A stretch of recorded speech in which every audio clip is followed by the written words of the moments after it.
Is this a victory for common sense, or is it a licence to vilify trans people? It is a victory for common sense, and it's a victory for women's rights.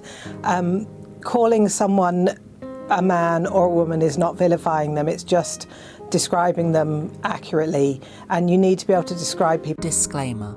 Listen, if you're trans and watching this now, I just want you to know that what is good for me might not necessarily be good for you. If the recent Supreme Court ruling or similar restrictions unfolding in the US are making you feel worried, unsafe, or in despair enough to prioritise your well-being and used a mixed facility or disabled toilet, I'm not saying that's a bad move and that you shouldn't do it. We can only make the best of whatever situation we're in right now. That being said though, this is why I won't stop using the ladies' toilets. Since the UK Supreme Court ruling, which says that woman is defined by biological sex, a lot of transphobic activists, right-wing lunatics and ham-faced prime ministers have praised it for bringing much-needed clarity and common sense. This court is that the terms woman and sex in the Equality Act 2010 refer to a biological woman and biological sex. Which is interesting because, well, I'm a trans woman and I don't feel like I've got any idea what the hell is going on anymore. I've been using the ladies' toilets consistently, without issue, ever since I first came out nearly 14 years ago. And that's if you don't count all the times my mum took me into the ladies' toilets as a little kid. Why have I been using the female toilets? Well, isn't it obvious? Because I'm a sexual deviant, lying in wait to attack women and girls. I've been playing the long game all this time. Nah, I'm just kidding, that isn't true. It's actually because I wee in there, inside the toilet. Then I wipe, flush, and I wash my hands. I don't know if you know this, but trans women also have bodily functions. It's annoying to admit, but unfortunately true. Look, if there was some kind of magic pill I could take that meant I never had to wee or poo again, I'd take it in a heartbeat. Using the toilet, to me at least, feels very 15th century. I'm over it. See, the thing about trans women like me is, we live our lives as women. Like, all of it. The whole time. And 99% of that time, society treats us accordingly. Guys hold the door open for me and let me get on the bus before them, even if they're on crutches or 90 years old, and I still let them do it. And sometimes they even touch me inappropriately in public. So really, it only makes sense that I should use the ladies' room, because if I don't, I wouldn't be being true to myself, would I? I'd be stupid not to, because I would, myself, be putting myself in unnecessary danger. The problem, though, is after the Supreme Court ruling, which says that none of the past 14 years of my life actually means anything, things have suddenly gotten very confusing. It means that women's spaces are finally secure. We can restore that in our public sector organisations. So all hospital wards, all changing rooms, they will all be women only. I can't be any more delighted. Excuse the tears. It's brilliant news. Lesbians can actually have places of their own. So, to make sense of it all, I listened to a couple of episodes of Woman's Hour on BBC Radio 4. You know, to get clarity. If you don't know, Woman's Hour is a banner BBC magazine-style radio show which covers women's issues for all women. Well, not all women. Primarily they focus on white, middle-class, cisgendered women, but it's all women have, so you have to take what you can get, really. The judgment has implications for many organisations. The Equality and Human Rights Commission, the EHRC, has issued interim guidance on April 26th. For example, in workplaces and services that are open to the public, trans women, those people with gender recognition certificates, and those without, should not use women's facilities such as toilets or changing rooms. We are looking at the practical dilemmas this ruling creates for organisations, businesses and individuals. Helen Joyce is the Director of Advocacy at Sex Matters and also author of Trans: When Ideology Meets Reality. welcome to Woman's Hour. It's lovely to be on. Well, a month on from the ruling, as we are now, what would you say has been the reaction from supporters of your organisation, Sex Matters? Feelings of vindication and joy, because this clarifies the law as it always has been. And I'm wondering what sort of questions your supporters might be raising with you about this clarification of the law, really about it being interpreted at ground level. So people overwhelmingly want to know what they can say to their employers or what they can say to service providers. So what I would say to them is that they can say to their workplace, where 1992 regulations require that you have single-sex spaces, and that really means sex, that if they have not been clear to your co-workers that means no men, no matter how they identify, are to use the women's spaces, that now they must actually make that clear. If a man comes into the women's toilets, you can go to HR, you can say, can you ask him to stop doing this, please? If he continues, you can ask them to raise a disciplinary. If your employer won't do this, you can write to the HSE or your local authority, because a man who keeps coming into women's spaces is committing sexual harassment. And just to clarify to our audience, in reference there, when you say men, who are you talking about? I'm talking about all male people, however they identify, and whether or not they have paperwork saying that they have an acquired gender of female. So that would, all biological men, including those who would refer to themselves as trans women? That's correct. It concerned me to hear that if a biological, natural-born XX chromosome woman was to feel uncomfortable with my presence in the ladies' room and I refused to leave at their request, I could be accused of sexual harassment. It was confusing because in such a circumstance, all I'd be doing is either 1, doing a wee, or 2, washing my hands. Or maybe 3, trying to wash out a coffee stain on my top, which happens more than I'd like to admit. But apparently my very presence alone is enough to qualify as sexual harassment these days. And even though in such an instance it would be me being harassed and my privacy invaded and my sense of normality upended, I'd be treated as the criminal. Because I was worried about the uncertainty of my new situation, I did what I always do, and I made a video about it on Instagram. I made the huge mistake of listening to Woman's Hour. I'm not an active listener of it, but I definitely dip in and out, and I definitely dip in and out when trans issues are being spoken about, because I like to know what their point of view is on what's going on, and I'm interested in how such a banner women's magazine show is addressing transgender rights. I have to tell you, I believe that it has been doing an abysmal job. I do not think that Women's Hour cares about trans people particularly at all. The way they speak about us is crazy. The funny thing is, a lot of the replies I got to that video were people questioning why I would even want to listen to Women's Hour. According to them, I was a man, and men aren't allowed to listen to Women's Hour, which I wasn't actually aware of before now. Obviously, to me, I'm not a man. I'm a woman. To my friends and my family, I'm a woman. To my boyfriend, I'm a woman, luckily.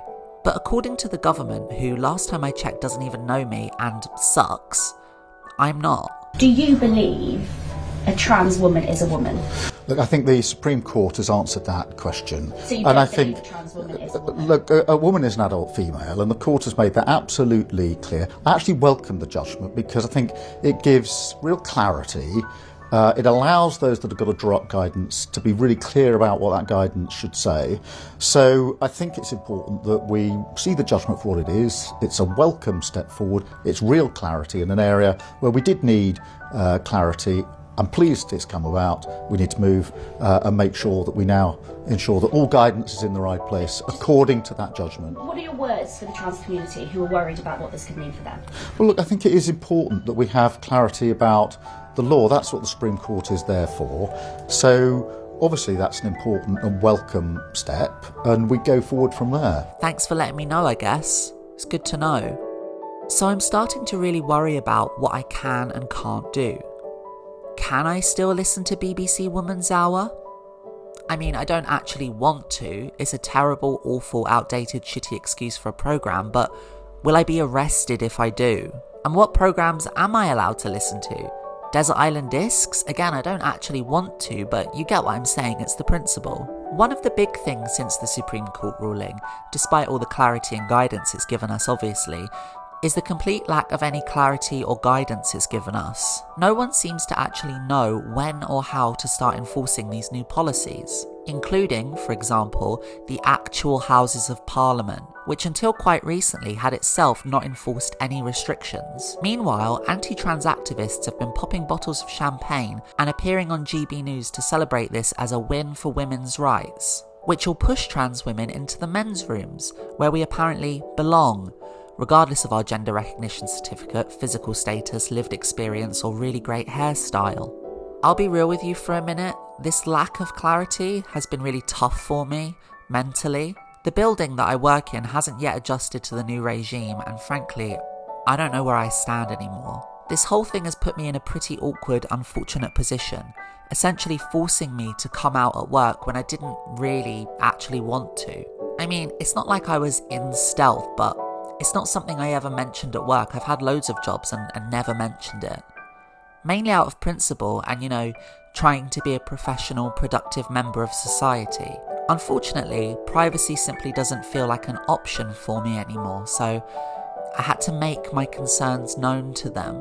For corporations, at least, the pragmatic solution seems to be, well, can you use a third space? Which translated actually means, can you please openly draw attention to and other yourself so as not to upend the comfortable harmony of capitalism? That is, if they even have a third space. To some, a disabled toilet is enough, even though being trans isn't actually a disability. I'm not disabled myself, and I feel bad if I have to even use the disabled toilet in an emergency, let alone making it a regular practice. It should go without saying really that disabled toilets are for disabled people who, let's be honest, already have a hard enough time as it is navigating a world that is oppressively slow to make adjustments for them. What I'm saying is, no, I won't use a third space. I refuse to, illegally or not. And I know that a lot of people are going to think that I'm being willfully contrarian and awkward, but for me this is a deeply existential issue. The right to use the appropriate facilities is, as far as I'm concerned, an intrinsic part of my personal dignity.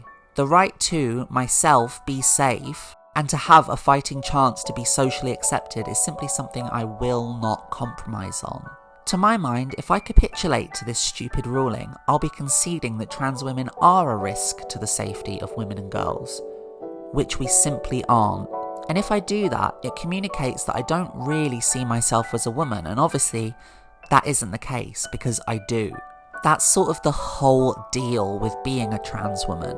And right now, it feels like no one wants to actually acknowledge the fact that trans women simply do not pose any significant risk to cis women, especially in public toilets. I myself have been inappropriately touched in a ladies' room, and guess who it was by? Not a trans person, a biological woman, convinced that my tits must be fake. That wasn't a great evening for me, but I certainly didn't come away from it with the idea that all cis women ought to be banned from the ladies' room. The idea that a public toilet is somehow a safe haven for women and girls is, in itself, a bit crazy, if you think about it. Its primary function is to be a place where you can use the toilet, and as far as I can see, it doesn't seem to offer much in the way of any protection or security. There are no armed guards, metal detectors, or pepper sprays. Yet, anyway. Yes, some people do commit terrible crimes, but this whole Supreme Court ruling frames trans women as an intrinsic threat and problem, and that is just simply wrong. You wouldn't accept it if someone said all women are demented sex fiend child murderers because of Rose West, would you? As has been stated time and time again, anyone can access any public toilet at any time, regardless of how they're dressed. And if you want to argue about the systemic failings of public toilet infrastructure more generally, well, I'd be happy to have that conversation, even though, let's be honest, it would be a pretty boring one. But what I won't do is roll over and let people imply that I and my community are just dormant rape fiends just waiting for the opportune moment to strike. We are good people. And until all this, we were trying our best to be functioning members of society. So where does that leave women like me? Like always, as a problem. I was in a restaurant recently, having a meal for my birthday, and I noticed myself doing something shameful. I purposely didn't order more than one drink because I didn't want to have to use the toilet there. To my mind, if I altered my behaviour, I could avoid the issue entirely and wait till I got home to the safety of my flat to go for a wee. I felt ashamed of myself, that I'd allowed a toxic, backward society to affect me like that. It might seem like a small thing, but for someone like me, it was monumental. The last 14 years being out has been an ongoing fight for not only social acceptance, but for personal self-acceptance. I've been building up character and confidence, and now I'm just going to throw all of that away for this? It felt deeply wrong. Before this, I'd used the ladies' toilets loads of times at gigs and festivals and bars and airports and galleries and even the Wetherspoons in Lewisham, which even cis women have to be brave to do. I'd allowed myself to be intimidated and it embarrassed me.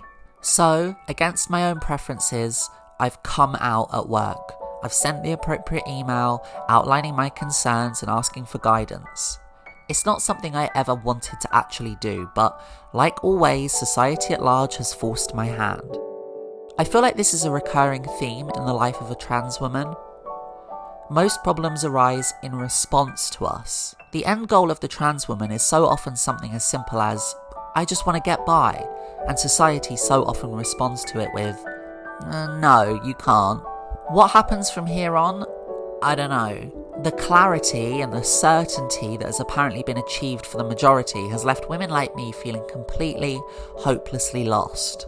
The only thing this whole mess has given me clarity on is my own strength, resolve and stubbornness as a woman. And listen, if you don't like that, you can go and wee in a bucket for all I care, because I'm going to keep on doing me.